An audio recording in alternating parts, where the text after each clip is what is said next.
Ngayam Gumbagar, Lariga, Gumbagar Niger, Gumbagar Wajar, Barawa Wajar, Ngayam.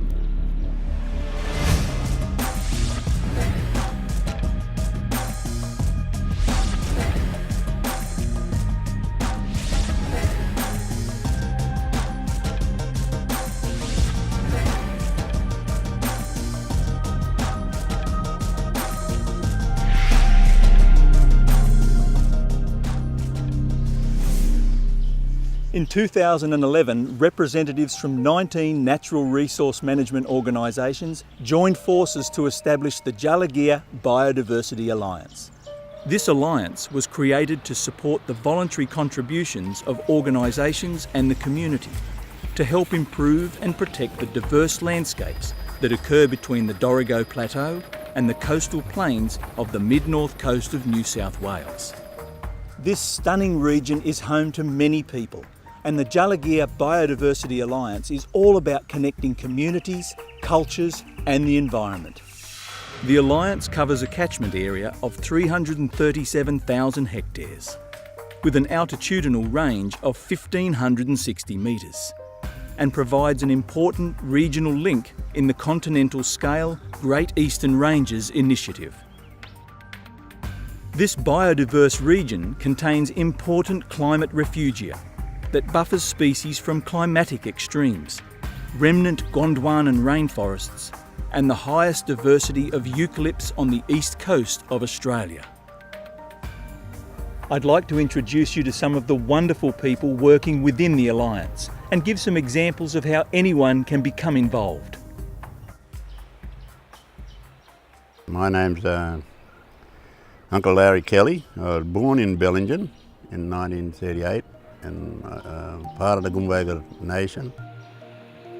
My grandfather, my mother's father, Ngadi Jack, he took me walkabout and told me the stories and where the places. He showed me the different sacred sites and the stories that was connected to the land, and that's why this area is so important to me, because of the stories that's connected to this area. Biodiversity Alliance is, they gave it the name of Jaliigirr, and Jaliigirr joins up the different connections of land for the animal trails. And we need to keep those links available for the animals and birds. You know, for mankind in general, no matter where you are, if we don't look after Mother Earth, there won't be anything left for us, and we'll become extinct. From the coast to the mountain ranges, there are many people working with the Alliance to help rebuild important connections across the landscape.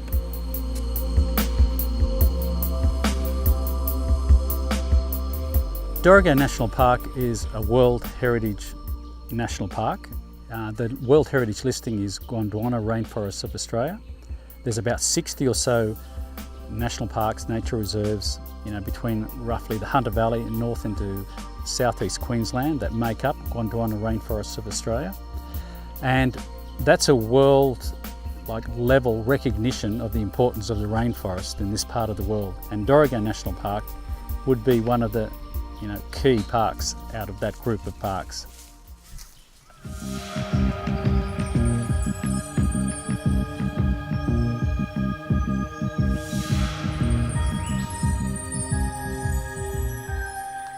Karamba Nature Reserve is a really good example of a remnant that we're trying to protect. As an example, it's native vegetation and it's an endangered ecological community. So with that comes a lot of management obligations to manage it for future generations. And as part of the Jaliigirr Project, certainly managing remnants and that connectivity to the landscape and to adjoining landholders is really, really important. In the last 13 years, we've worked really hard with adjoining landholders that we've actually now got a buffer between the adjoining land uses and the reserve to try and improve the condition of the reserve overall.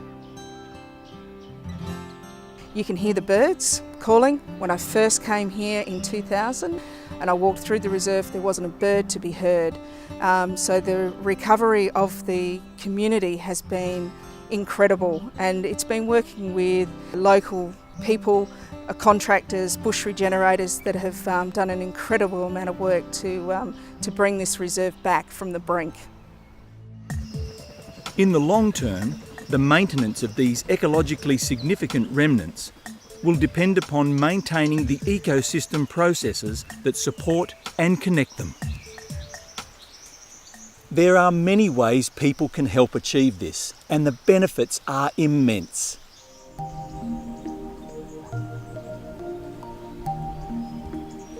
We moved onto this property in 1986 and we raised all 3 kids here, and very nice place to bring little ones up.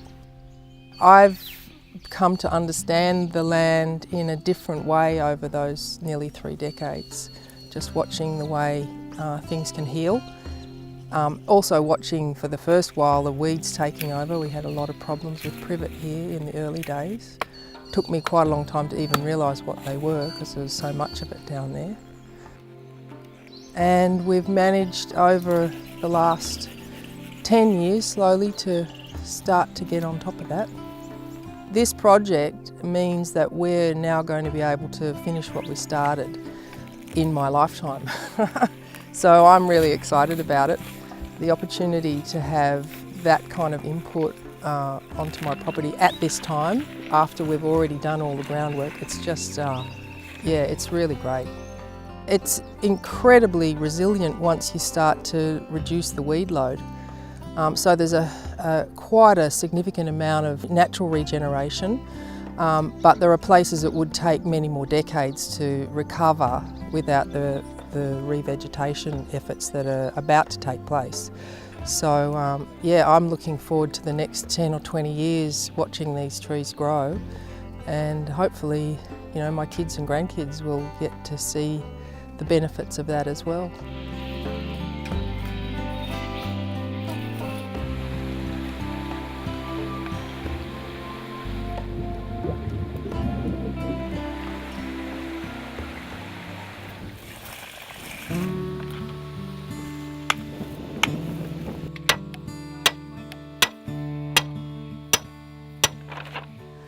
The project intends to provide corridors for koala and other wildlife movements across the valley. We've got state forests on either side and private property in between, with agricultural land mostly for grazing. And the tree planting will assist koalas to move and hopefully also supply some additional food source for them, seeing our forests are being cut down all around us. I think it's a small gesture, but it could make a big difference 20 or 30 years down the track. I think I would really stress the social capital side of these activities. We live in a time and in a world where we move around in cars most of the time. We don't tend to walk past each other's front yards anymore, where we have an opportunity to meet each other. And this sort of activity is ideal for getting together, and people enjoy that more than anything. When I have a 3-hour working bee, I'm sure that more than half of the time is chatting and information exchange, and only the other half is the work. Encouraging and assisting people to become involved and work together is the foundation of the Jaliigirr Biodiversity Alliance. The ripple effect of these partnerships can be enjoyed by everyone.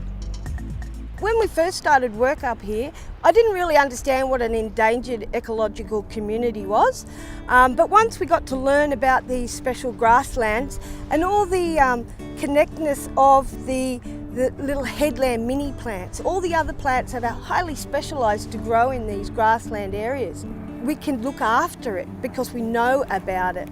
And there's not many of these Themata grasslands left along the East Australian coastline. The rainforest, the littoral rainforest, another one of those endangered ecological communities. The animal life here has always been amazing. I think it's because it is still so clean and pure. But having that connection with the coast and this beautiful estuary behind me, it all works together. It's a whole biodiversity functioning pretty much at as good as a condition it can be in under the circumstances. Having such a dedicated team of land carers and volunteers, they understand that process of we get rid of the weeds, then the natural regrowth will be stronger and it'll help preserve what we have got here. And you know, nature's good at looking after itself, it's fighting back. It makes me feel happy. The rich biodiversity of this region has been managed for millennia by the Jaliigirr people, and the Alliance acknowledges the importance of this connection. We're the Coffs Harbour Green Team, which is an Aboriginal-based team, and our role is to do bush regeneration on significant cultural areas and land. I think it's very important for Indigenous people to work on country. You know, it gives them back the balance which has been lost to a degree. Well, I've been involved with the Repair the Country team for about 3 years now. Yeah, I've really liked it. It's something that I've always wanted to be part of since I was a kid, being out in the bush, and you know, I want to be able to get the knowledge to be able to pass on to my next generation when they grow up. You know, controlling weeds and planting, regenerating. Next 20 years or so, there should be a nice little forest here. Yeah, and be able to bring the native birds and, you know, your wallabies and kangaroos back around here, so community can be able to see it and be able to come up here and have picnics and love the area. There are also ways farming communities can help support biodiversity conservation. The location of this property really appealed to us. We've got the Dorrigo National Park World Heritage listed as our neighbour behind us. We've got magnificent waterfalls, streams, river, and it is in a microclimate. We get 120 inches of rain a year. We developed a 4-year plan, and it involves soil health, management of the cattle. It's 400 hectares, so 1,040 acres basically. Most of the gates were open for those paddocks, so we're in now, been here 4.5 years. We've got 62 paddocks. We've got a twin water supply system where we gravity feed from the back of the property. To fence it out, we've fenced both sides of this creek out.